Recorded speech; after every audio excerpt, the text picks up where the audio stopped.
Number 1, rewrite the expression here as a single logarithm. So I need to take this crazy expression here and condense it down into a single logarithm. Well, we learned a property of logarithms today is that if you have a number outside of a logarithm, that number can become an exponent. That number can become an exponent inside the quantity inside the log. So 4 log x is the same as log of x to the fourth minus log of y to the 1/2 plus log of z cubed. So when you have a number outside of a logarithm, we can bring that back up to be an exponent. It also works the other way around. If I had x to the fourth, I could bring that 4 down as a coefficient. Well, when I have subtraction between two logs, I divide the insides. I divide the quantities on the inside. Here I have addition between two logs. Addition between two logs, you multiply the insides. So I get x to the fourth z cubed over, well, what's y to the 1/2? That's the square root of y. We wrote it as a single logarithm by using those properties of logs. Use property of logarithms to show that log x squared plus log x cubed equals 5 log x. So there's two ways to do this. I want to start with one side, make it look like the other. So let's start with log x squared plus log x cubed. I'll do it in two different ways. Well, maybe you said addition between two logs means multiply their insides. So I get x squared times x cubed is x to the fifth. So this is log of x to the fifth. Well, when I have an exponent inside of a logarithm, I can drag it down front to become a coefficient. So 5 log x. That's one proof showing that those two are equivalent. The other way to do it is to first use the property that lets me take out that exponent. So we all agree that that 2 log x and that's 3 log x. Well, 2 of something plus 3 of that same thing gives me 5 of that thing. So I get 5 log x again. Doesn't matter which way you use the properties, you need to somehow manipulate this side to make it look like 5 log x, using those properties of logarithms. 3. If the natural log of 2, remember this ln, the ln is the natural log, and the natural log is log base e. Does that affect anything with this problem? No. So the natural log of 2 is a, and the natural log of 3 is b.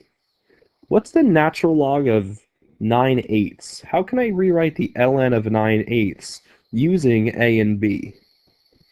Well, I have division inside of a logarithm, and division inside of a logarithm can be rewritten as the subtraction of two logs.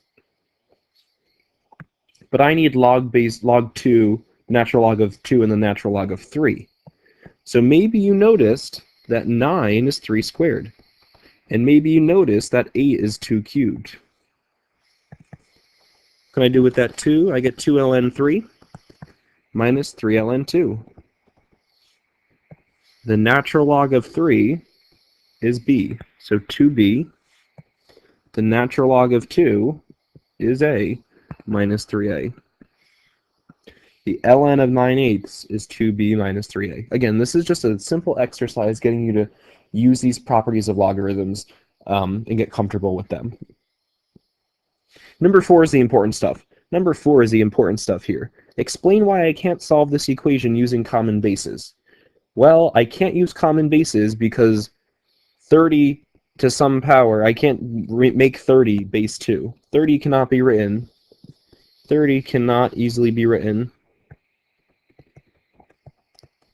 as 2 to some power. So, rewrite this equation as a logarithm. I want to rewrite that equation in logarithmic form. Notice that our variable is trapped in the exponent, so I'm going to want to use a log. Well, I know it's a log base 2, because that's the base of my exponent. Logs equal exponents, so that means the 30 goes inside the function. 30 is the input of the function. 2 to what power gives me 30? 2 to what power gives me 30? Well, use the change of base formula in your calculator to find this log. If you don't have a calculator with the base B button, that random base button, you have to say that's equivalent to log 30 over log 2.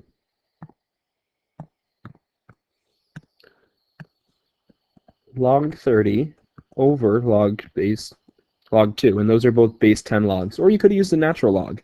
And if you go to your calculator, you can get a decimal approximation for this x.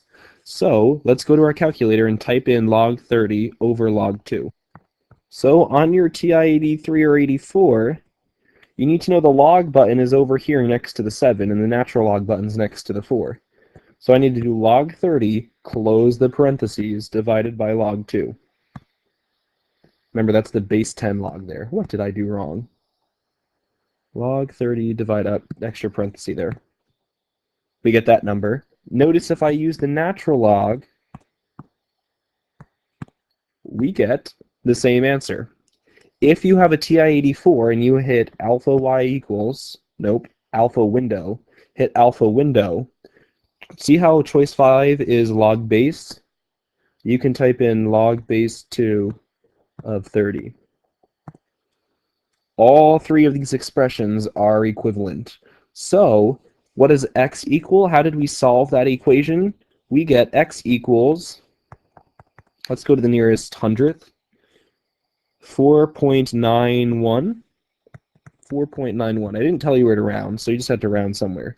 Does this make sense? Why or why not? Well, 2 to the 4th is 16. 2 to the 5th is 32. So it makes sense that 2 to the 4.91 is about 30.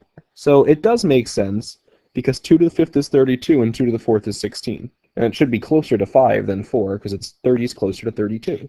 So this is the kind of idea that we can use to solve log equations. We can use this idea to solve log equations by rewriting our exponentials as a logarithm. That's lesson 4. See you tomorrow.